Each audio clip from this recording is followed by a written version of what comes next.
And of course. Welcome back, everyone. And before we get into today's video, I want to show you guys this. 1,000 for our 1,000 subscribers. I'm going to thank my best friend Andrew for giving me this. When we crossed the threshold to 1,000 subscribers, which was a long time ago, he sent me the 1,000 balloon. And I've been waiting for a video to like display this, and I was trying to make this my 1,000 subscriber video. Now, I've talked about how grateful I am for 1,000 subscribers. We're at 1,100 right now. Everything still stays the same. I'm so grateful. Every single one of you that subscribe means a lot to me. I do want to give another shout out to Andrew and his new company, Running Innovations. They are a board game company that's just starting up, and they're making this game called Bitter Battle, and he told me about it ever since its birth, and I've been so excited to want to just play this game because it sounds so simple, so fun. If you guys ever seen any of those storage shows where they bid on abandoned storage units, it's basically that in game form. He reached out to me for some questions on like, hey, does this look good as a motor? Hey, would this look good as a car? And I know some people will bid on storage units that have cars, so maybe that'll appeal to you guys. Maybe you want to support them. I'm going to leave a link in the description. It'd be nice if you could support those guys because they've supported me a lot. So let's get into the bulk of this video. My original plan was for 1,000 subscribers, I was going to see in today's day and age if you can still get a car for $1,000. Just a beater, usually a winter beater. Here in Florida, we don't have winter beaters, but beaters nonetheless. If anybody remembers 10, 15 years ago, if you were able to buy a car back then, it's pretty easy. You get like a decent car, kind of beat up, whatever, but it would run, it would drive, and it'd get you from A to B. I have tried that. I've tried that ever since the beginning of this year. We're now in March, and you can find plenty of cars for $1,000 with no motor, not running, not driving, even though they say running, driving perfectly.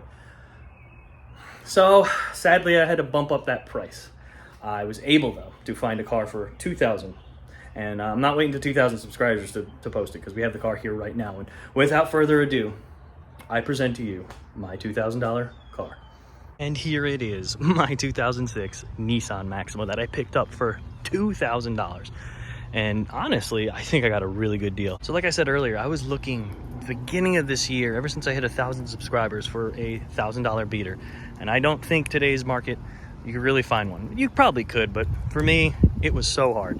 But I was able to find this, which is still considered a budget car, and honestly looks pretty good. Let's give it a walk around. There are some faults with this car, like clear coat's one of them. It's been sitting out in the Florida sun. It's peeling. Yeah. It's some paint fade really on the quarter over here. Some trim pieces missing some paint. I mean, the body's straight though. It's got some dings and dents. Still clear coat fade on the trunk. Passenger side's probably the nicest part of the car, even though it's got all of this. I mean, I can't wait. Let me show you exactly why I jumped on this thing for $2,000. Boom! Here we go. A 69,000 mile car.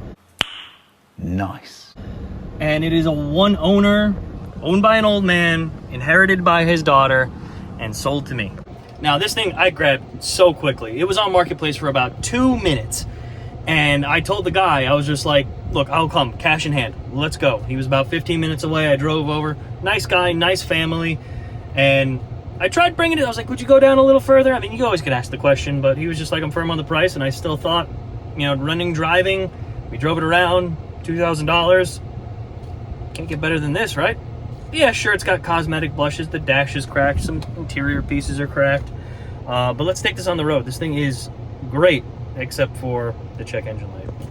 Now, like I said before, these cars do have some faults. They're known for timing chains going bad early, 400,000 miles. Usually timing chains don't get that bad. You want to worry about timing belts more than timing chains. This does have a standard automatic transmission, not a CVT. So really don't have to worry about the CVT issues with this Nissan, but they still have automatic problems when you don't take care of them. The appeal to this car was the low mileage. 69,000 original miles from an old man. Yeah, cosmetically needs work, but she runs and drives great, except for the misfire. That check engine light is an ignition coil 3 misfire. If anybody knows where cylinder 3 is on these cars, it's right under the intake manifold. Not a crazy job to do. You do have to remove some stuff. But other than that, you replace those 3 coils with some new quality coils. I'm going to do Hitachi's and never worry about them again. It just sucks because if you were to get the ones in the front, it's like a 2-minute job. But let's get this thing out on the road. Now, the Nissan Maxima was known as Nissan's sports sedan. It always came with a V6. It was always powerful. It always usually had high-tech stuff. The ones from the 80s were really cool. I think there was one year that it came with pothole jumping technology in the 80s. I could be wrong. That could have been a dream for me. But I'm pretty sure Doug DeMero kind of, I think he reviewed one that had one. Regardless of the situation, this Nissan Maxima came with a VQ engine, VQ 3.5. Same engine that came in the 350Z and Murano, Quest, etc. This one is a little detuned though. This one I think only has 245 horsepower, but it is peppy. It is real good, despite the misfire. I was actually driving it all week before the misfire occurred. But it's gonna happen when you have a car that's original like this, and probably not driven much because this is what this thing is a daily driver grandpa car, probably from church to the grocery store and back. It's gonna wear out. Rubber's gonna get old. The electronics are gonna get old. I'm pretty sure these are original coils. It's not misfiring now. Let's see if we can get on it. Oh no, she's missing. She's missing under heavy load. Let's not abuse her anymore. I think I did well. Coils, spark plugs. Set's gonna run you maybe 200 bucks. If you get quality stuff, maybe a little more. It depends. I haven't really checked out the prices. I know either OEM or Hitachi. I think there might be the same manufacturer, just different boxes. That's the route you want to go. Later on, we're gonna get this thing up onto the lift. I want to check. There's a little clunk in the front end when you go over bumps and hit brakes hard. But a little more about this car in general. This thing's fully loaded. This is the SE package, the Sport Edition. It came with bigger wheels, firmer suspension, has everything. I mean, heated steering wheel, heated seats, power mirrors, folding mirrors. It's Bluetooth. You can hook your phone up to this. I haven't tried yet. My phone is newer than this car by a long shot. But the voice control works. Listen. Connect phone. Command not recognized. Please try again. Cancel. Cancel. Kind of works. This car probably has everything but navigation. I think it has a slight power steering line. We're gonna change the fluid out. My plans for this car is, I think I'm gonna do a trade-up challenge. I bought this car for $2,000. I'm gonna put a little bit of money into it so that it's worth it to the next person, and maybe we can trade up for something with a little more market value. I'm thinking maybe an 06 Civic Si, a nice Camaro Catfish. I mean, that's stretching. But I bought this car for $2,000, and I think market says in good condition, despite all the faults mine has. If I were to fix up all the faults, it could be a $5,000 car. The mileage is really the appeal on this car, and that's why I bought it. But let's get this thing to the shop right now, put it up on a lift, and check the underneath, because I have yet to do that. All right, we're here in the shop. I got the Maxima up on the lift, but first I pop the hood. I want to check the normal, the basics. So we get over here first. Let's check our air filter.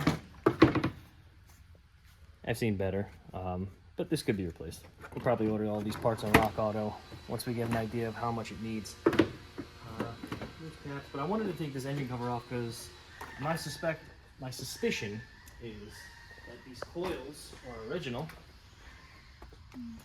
And yes, they are. Problem with these early coils is they love getting heat soaked, and these were just pretty much new as the design. Usually it'd be a coil pack or a distributor, but they're going into individual coil on plugs. And like the Hondas, like these motors, they would fail after time because of the heat soak. But that's what we're gonna do, sadly, on the back, which means taking off this giant intake manifold, which, as you can see, this would take all of 2 minutes. That takes all of an hour and a half, give or take. But everything else looks pretty good. Oil sucks reading these because once they run down this alley. It takes a while for you to get an accurate reading, but there's oil in there. I just want to check the color of transmission fluid.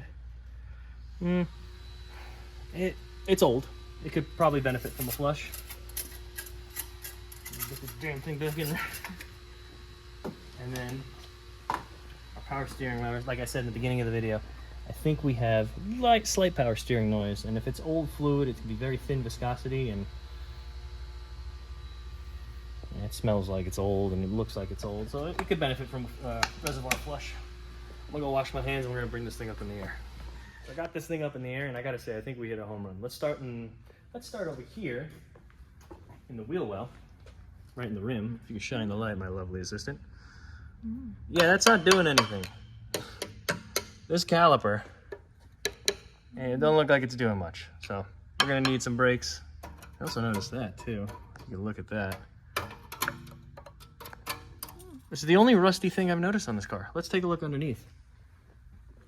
This thing still has undercoating on it. Look at that. And no rust to be seen. So thankfully this thing wasn't sitting underneath above a grass patch holding moisture. So everything looks good, except I've noticed the rear tires, as long as the fronts, the rears are actually worse. Take a look at this. Yeah, we have an alignment issue, and it's all stemming from that up there. Take a look.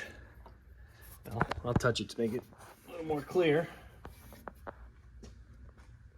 Leaky strut. They're not bad to do, and they don't cost much, so I think we can bite the bullet on, what, a $20 part. Same thing with this side. Everything else is looking pretty good. I'm going to do the rear brakes just because you do brakes in pairs. Going to do the calipers because why not? Let's move on to the front. Our exhaust looks good and loud. Nice original factory exhaust. Our cat's still attached, so the crackheads haven't got to it. And here, in what he was telling me, he didn't tell me exactly what was changed, but we got brand new control arms on each side. New, I was gonna say tie rod ends. No, well, they look pretty new actually. They probably replaced not too long ago. Sway bar end links, new struts, the whole quick strut assembly. I said before in the video that it was making a little bit of like a knocking sometimes on brakes. Everything looks tight, no bolts are backing out. I'm gonna go grab a torque wrench, just tighten everything down, see what I can find. But even trying to use this little pry bar, even trying to use this little screwdriver, I can't really find anything loose. I should be using a bigger pry bar, but for now, she looks good underneath here. No rust, no rot. It has seen some pretty deep speed bumps here. Some paint transfer for some speed bumps. You see that right there. These front tires are shot. I think what I'm gonna do is find an Infinity or another Maxima, because these bolt patterns on these wheels are 5x114. Very popular wheel size. All I gotta make sure is the fitment fits right, and I'll just do wheels and tires, because these wheels, these rims, they're kind of faded, they're kind of old. They'll make the car pop out more. These brakes are actually done recently, not too long ago. Sorry, get over here. I'll get over here. You're fine. New oil pan. That's pretty good news. I'm assuming someone stripped it out because I can't imagine it being rusty. Everything else here, even the exhaust, it looks original. This is a little concerning. I don't know what's going on with this thing, but this oil filter says 824 and the oil looks new, so maybe they just didn't change the filter, or maybe this thing's been sitting for so long. What's this over here? Uh-oh. Do we have a broken... Yes, we do. Some grease right there. Looks like our CV boot might be ripped. That or it was replaced. Nah, it looks original. That might be ripped right there. Slinging grease out over here. Yeah, look at all that. That's from a CV boot. So take a look at that. It's probably because the suspension was so bad. It was overworking that CV axle. But other than that, I can't see any real leaks other than this sensor leak over here for the transmission, which we're going to leave alone. I thought you could flush these, but I don't think so. Maybe we won't touch that then. There's a pan right here, but I don't see no drain plug. But yeah, it looks great underneath. It drives like it looks. So going on Rock Auto after taking this thing off the lift, it's gonna run me right under $300 without shipping. Figure that's all mechanical work I can do by myself. Money well spent. Now, as for the condition of the outside, I'm not the best body guy, but I'm pretty sure one can of spray paint and a couple coats of clear coat will be a lot better than what it looks now. So in total, if we can be into this thing for $2,500, including paint, parts, and what I paid for the car, I think we can flip this thing for $4, maybe $5, we'll see. I'm not too crazy about selling it though, because I do want to do the whole trade concept, like I talked about before. Trade up and see how much we can get our money's worth. So initial investment on this thing is $2,500. I say not a bad car. Hey, if I was even to keep this car, $2,500, 69,000 miles, we're winning. And that's not counting the tires, by the way. I forgot about the tires. It's going to be a completely different cost. So maybe $3,000 into this car. Let's see if we can get a little lower than that with wheels and tires. But yeah, this is it. I'm thinking about naming this car. I haven't named a car in a while, even though I might get rid of it soon. Let's call her Maxine. Why not? How original. So yeah, this is Project Maxine. Let's see if we can increase our value with the trade on this thing. Build up. But if you like these type of videos, drop a comment. Tell me what I should trade for. What would be a good trade? And like always, like, comment, again, and subscribe. And we'll see you guys in the next video.